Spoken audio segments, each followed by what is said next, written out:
Shalom sa inyong lahat. Ngayon ay tatalakayin natin ang 1 Korinto Kabanata 2, partikular na ang mga talata 10 at 11.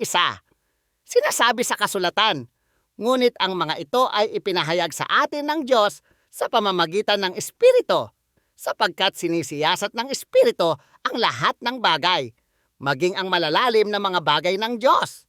Sapagkat sino sa mga tao ang nakakaalam ng mga bagay ng isang tao, kundi ang espiritu ng tao na nasa kanya?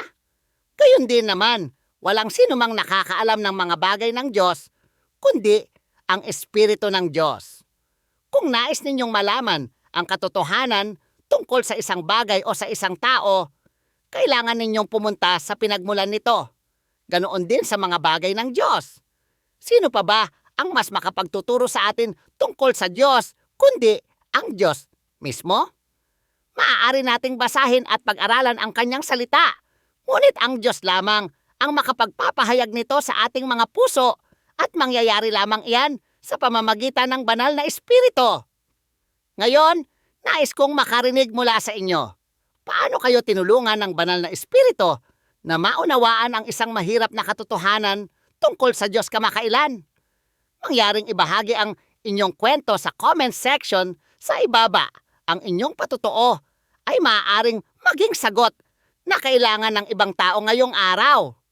Tandaan, hindi natin tinanggap ang espiritu ng mundo, kundi ang espiritu ng Diyos. Ang regalong ito ay ibinigay upang maunawaan natin ang mga bagay na malayang ibinigay ng Diyos sa atin. Ang mundo at ang espiritu ng sarili ay hindi makakatulong sa atin na maunawaan ang Diyos. Ngunit ang espiritu ng Diyos ang nagpapahayag ng kalikasan ng ating kaligtasan at ang mismong puso ng Ama. Patuloy ninyong hanapin ang malalalim na katotohanan iyan. Ako si Rabbi Rich at magkita-kita tayo sa susunod nating pag-aaral.